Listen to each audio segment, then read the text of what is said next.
To know more on HIV or AIDS, call toll-free number 1097. Know your status. Be educated about AIDS. Issued in public interest by the Meghalaya AIDS Control Society. Menteri Ramba ke Jylla ukondot ke sangma ulai thu bakidan hadu kendai pesan hajar sispa prap kendai ngut kinong Shillong belawan Wanphai sya ke Jylla hadin ke jingwan jong ke klam covid khat kendai haus nem beladem. MLA ke NCP na gamberge usaleng e sangma mendaga sengi ulong haying darbar thawan. Ulabu jingkli ya ke jingdan kinong Shillong belawan Wanphai sya ke Jylla. Bar hag juga por kan ngut ke sarkar kala Jingiarap bakila bentrai ban kata. Habo jubab ya ke jingkli menteri rangba ulai thu bakidon sanspa arngut hag benta ke banikong kibala yo Jingiarap lingba ke livelihood and gainful employment bala bai da ke North Eastern Council.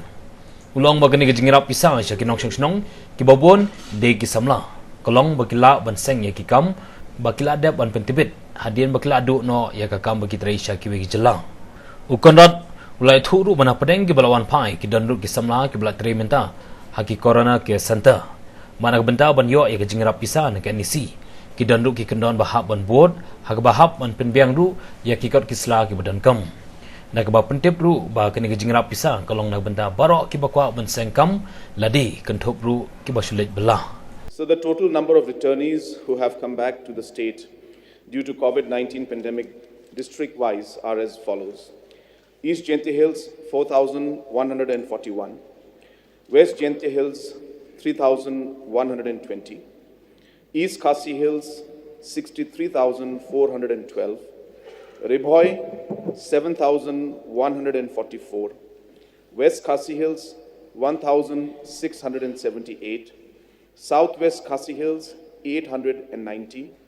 North Garo Hills District, 2,009.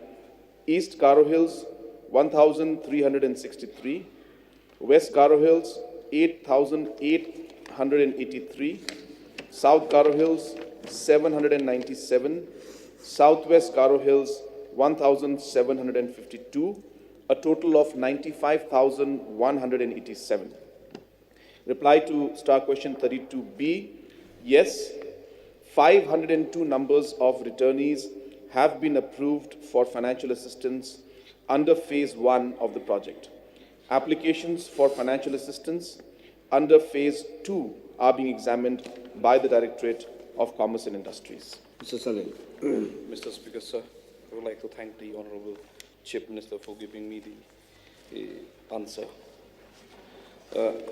But I would like to have few more answers supplementary, Mr. Speaker, sir, to you. Now, though our state is very small, but when you look at the number, it is very large who are working outside the state in seeking for a better job. So, my questions to the Honourable Chief Minister is that whether government has given any information to those returnees to provide not only the financial assistance but the other jobs like fourth grades, like cleaners, sweepers, peon, chowkidars, or etc. Something like that.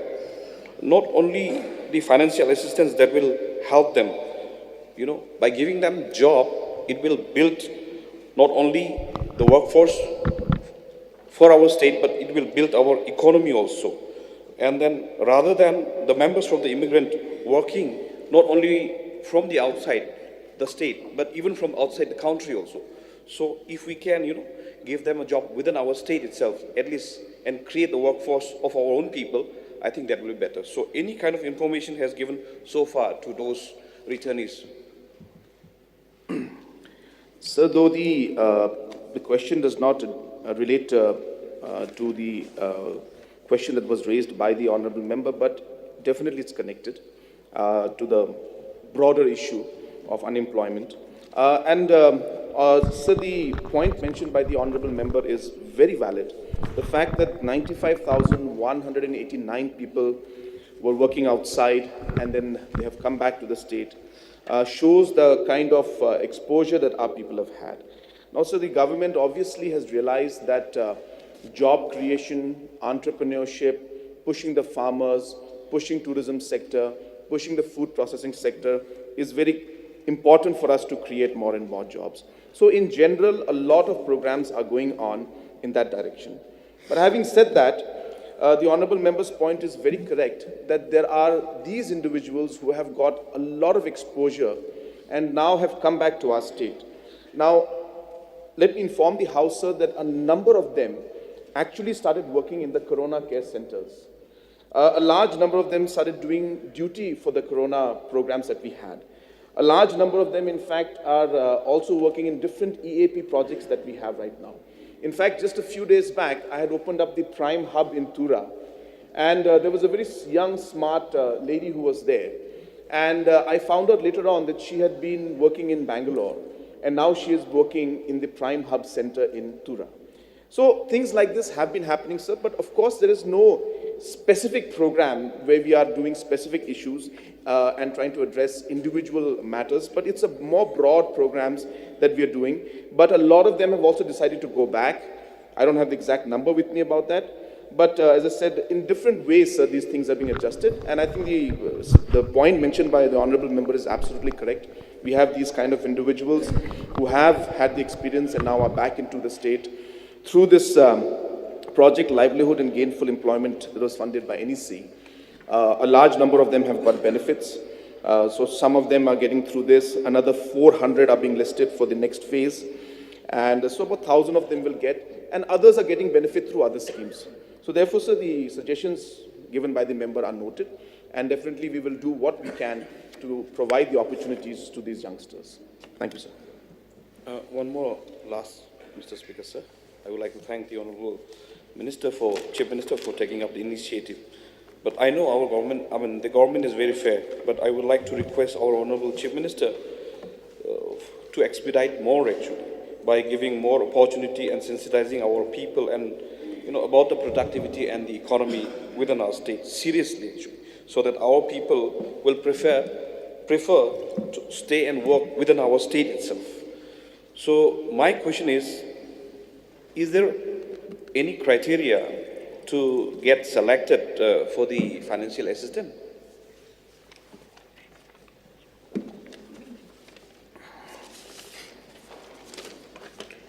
So the criterias, I'll just read out some of them, sir.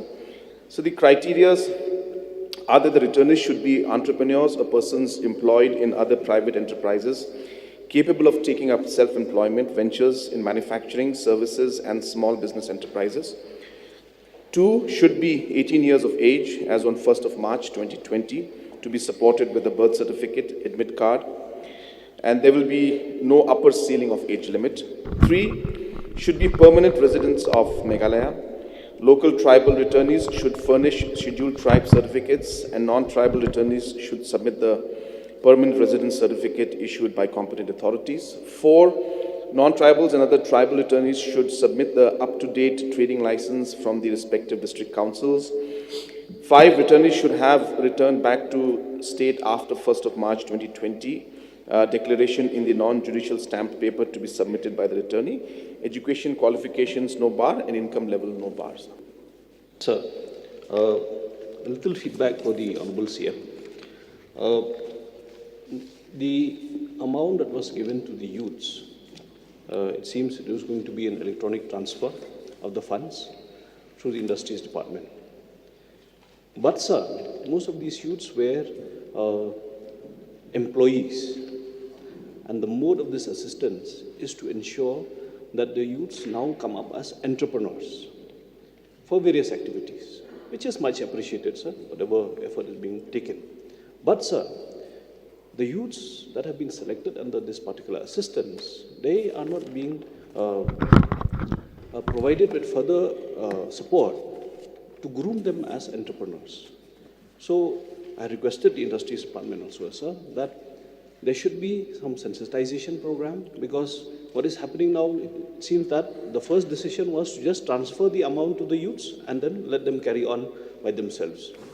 So that the youth should be brought under one particular program, sir. Give them assistance through of trainings, like EDP trainings, and there should be hand-holding, sir, because they are going to be first-time entrepreneurs. So bookkeeping and all that accounting work also should be You may come to the supplementary question, please. Sir, that is, sir, the suggestion. not the question, sir, that the youth should be assisted with training programs on EDP and accounting so that they will be established as good entrepreneurs, sir. Sir, just to also apprise the House that the entrepreneurship program being taken up by the state government is a very massive program we have done, and it's been happening for the first time. So apart from hand-holding, apart from recognizing them, apart from providing incubation centers, apart from providing hand-holding, training, financial assistance, rewards, many such programs are going on, and many programs will go on in the future also. So in specific reply to what the Honourable Member has just mentioned, so we have a detailed process through which this has been done. Applications were only approved once spot inquiries were done, verification was done by the GMs of the DCICs. So therefore, a very detailed process was followed. But I think the suggestion that is given by the Honourable Member is very good. We definitely will examine that suggestion also, sir. Thank you, sir. Now we are only talking about the some companies or some other multinational companies like that. But what about those who work as a laborer actually? Because around those returnees from Mumbai and Pune, they were working as a laborers actually out there. We had a talk with them, and they could not read and write also, few of them. So whether the government has detected how many of them are like uneducated, or maybe who can read and write, so that the work culture can be segregated, and then looking at their aspect, maybe the work can be divided or given, something like that.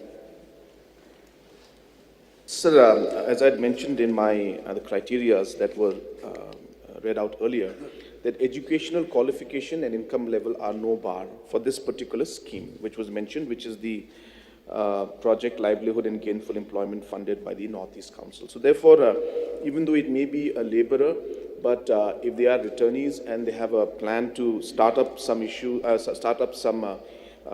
businesses, they are very much qualified in terms of the criterias to be able to apply for this. But going back to the details of the returnees who have come in, so that information is not there with me. It's a huge number. But of course, the suggestion that is given by the Honourable Member that how we could engage these labourers who are coming back, and if they could be put in, definitely, sir, we can examine that option. It's a very good suggestion given by the members, sir.